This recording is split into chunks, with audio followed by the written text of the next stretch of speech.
Each dogwell represents a birthday for a party.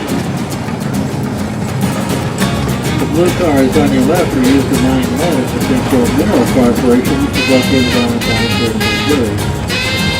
In the 1940s, it was all electric. And right now the mine is flooded, so it's using steel electric and also pulverized.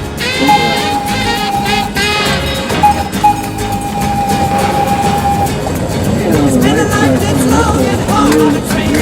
on the right side, those are used to roll out the railbed, make sure the gravel is not flat on level before they get cracked down in the 1920s and 30s.